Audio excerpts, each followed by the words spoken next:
Tutorial de como instalar Action Stuff no Minecraft Bedrock de graça.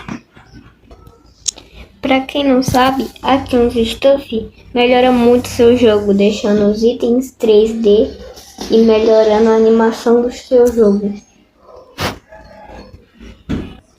Ok, mas sem mais enrolação, eu vou estar ensinando a vocês a como instalar.